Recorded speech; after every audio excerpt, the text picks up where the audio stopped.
Sudah, segera bungkus pemain ini, jangan dibiarkan berlama-lama apalagi hingga lepas. Karena kapan lagi kita mendapatkan tanda tangannya, dan kita sangat membutuhkan jasanya ketika harus tampil di Piala Asia dan kualifikasi Piala Dunia. Hola, salam Garuda. Kalau sebelumnya kita bahas head to head antara Indonesia away ke Irak, nah sekarang kita bahas seperti apa nasib kita jika away ke Filipina.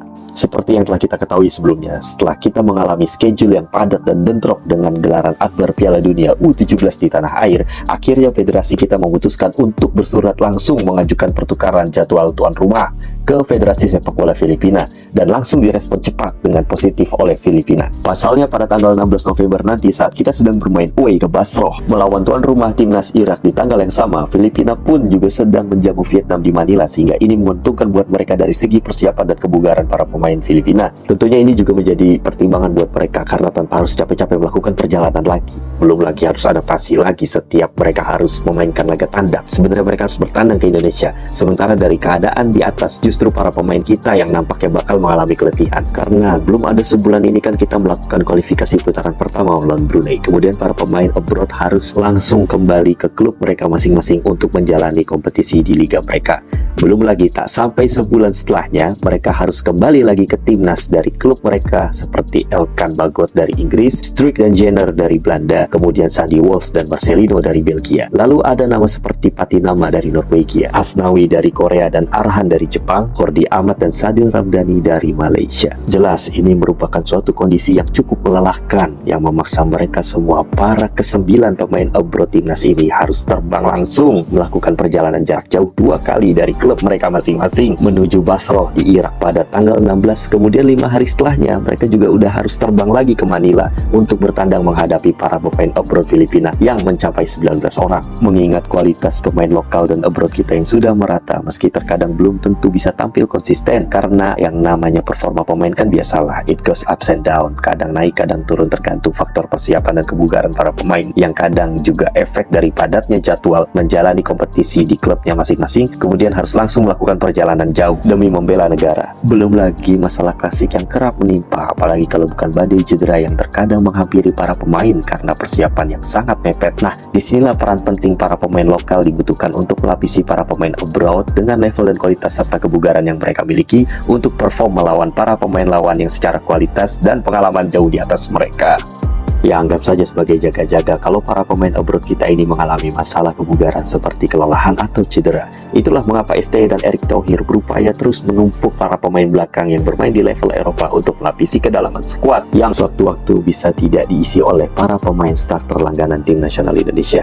Seperti yang telah kita tahu, ada 3 nama yang sedang dipersiapkan oleh Pak Ketum kita Erick Thohir untuk menaturalisasi pemain pelapis skuad seperti Jai Izzes dari Serie B Venezia Italia. Pemain berpostur tinggi badan 191 cm ini memiliki postur yang sangat ideal untuk skema 3 back atau 4 back sebagai tandem dari Hordi Ahmad dan Elkan Bagot yang memiliki tinggi badan 197 cm yang sangat berguna untuk mengantisipasi persaingan bola-bola atas dari lawan yang kerap menjadi kelemahan tim nasional Indonesia, atau bisa juga untuk membangun situasi set piece, memaksimalkan bola-bola mati dan free kick untuk memecah kebuntuan. Selain 3 pemain keturunan itu, kita juga masih memiliki back lokal yang masih mampu bersaing dari Persija Jakarta, yaitu Rizky Ridho yang tampil konsisten dan tenang, yang terbukti sudah berpengalaman dan memiliki caps lebih di tim nasional Indonesia. Kemudian ada nama seperti Nathan Chow Aon dari Swansea City yang akan melapisi Shane Patinama di kiri bersama Pratama Arhan, di mana saat kualifikasi melawan Brunei, kedua pemain ini sedang underperform karena Shane yang terlihat kelelahan dan Arhan yang sedang menurun performanya pasca menikah. Setelah Jai Izzes dan Nathan Chow bertemu Erick Thohir untuk bergabung ke timnas, kali ini Shin Tae-yong masih menginginkan satu pemain lagi yang berkaliber grade A.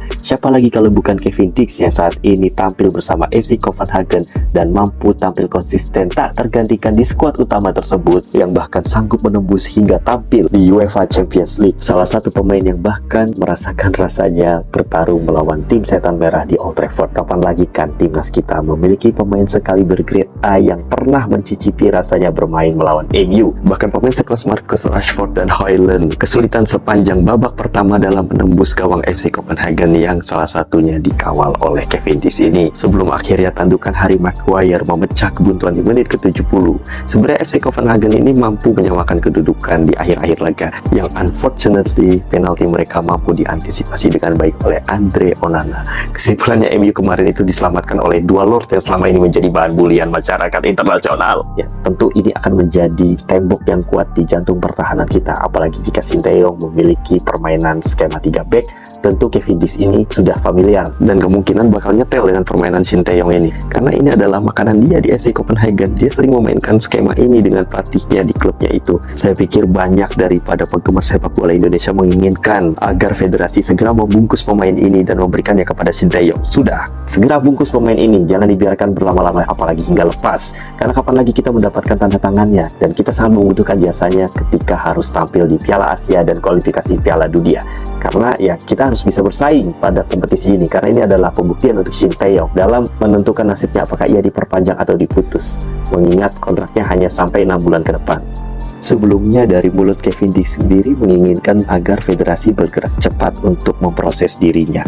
Nah, dengan ketambahan 3 pemain ini, tentu tembok kokoh Indonesia akan makin terbentuk untuk meredam kekuatan fisik dan kualitas dari level permainan lawan. Nah, sekarang kita bicara materi yang ada aja. Mampukah anak-anak Sinteyong tidak kecolongan oleh 19 pemain abroad dari timnas Filipina? Nah, kalau kita lihat beberapa materi pemain Filipina sendiri, kita bisa list di sini para pemain abroad yang saat ini bermain di Liga Divisi Kedua, ada yang bermain di Championship Kasta Kedua Liga Inggris, yaitu sang kiper Neil Eastridge yang saat ini membela Birmingham City. Sisanya tersebar di liga lain seperti Liga Thailand, Liga Malaysia, Liga Kamboja, bahkan 11 diantaranya bermain di Liga 1 Indonesia. Berikut nama-nama pemain keturunan Filipina seperti Filipina Jepang, Daisuke Sato yang bermain di Persib berposisi bek kiri. Kemudian ada pemain keturunan Filipina Australia yaitu Julian Schwarzer yang berposisi penjaga gawang dan bermain di Arema FC. Ada juga Filipina Spanyol yaitu Kike Lainares, pemain yang bermain di PSM Makassar dan berposisi bek tengah. Ada lagi pemain berketurunan Filipina Italia, Christian Rontini yang bermain di Persita Tangerang dan berposisi bek tengah. Ada juga pemain Filipina Norwegia, Simon Lingbo yang bermain di Persi Kediri dan berposisi di bek kanan. Filipina Jerman, Oliver Bias yang bermain di Persija Jakarta dan berposisikan bek sayap. Filipina Belgia, Dylan De Bruyker yang bermain di Bayangkara FC, gelandang bertahan. Filipina Jerman lainnya ada Mike Oates yang bermain di Barito Putra sebagai gelandang serang. Kemudian ada pemain keturunan Filipina Amerika Serikat, Kainoa Bailey di Persikabo 1973 yang bermain di posisi sayap kiri. Dan yang ke-11 ada pemain berdarah Inggris Filipina yaitu Kenshiro Daniel yang saat ini bermain di Rans Nusantara FC berposisi penyerang. Tentunya ini akan menjadikan 2 pertandingan yang sangat menarik di November nanti. Setelah melawan ke Basrah melawan kualitas pemain Irak, mampukah kita mengalahkan mereka di Manila dan mencuri poin melawan kekuatan pemain Broad Filipina dengan modal persiapan mepet plus hanya bermodalkan materi seadanya yang kita miliki saat ini. Disinilah pembuktian pertama Sinteyong di level Asia sebelum bicara lebih jauh ke level yang lebih tinggi lainnya. Terima kasih telah menonton, leave the comment below and put your like. See you then, thanks for watching.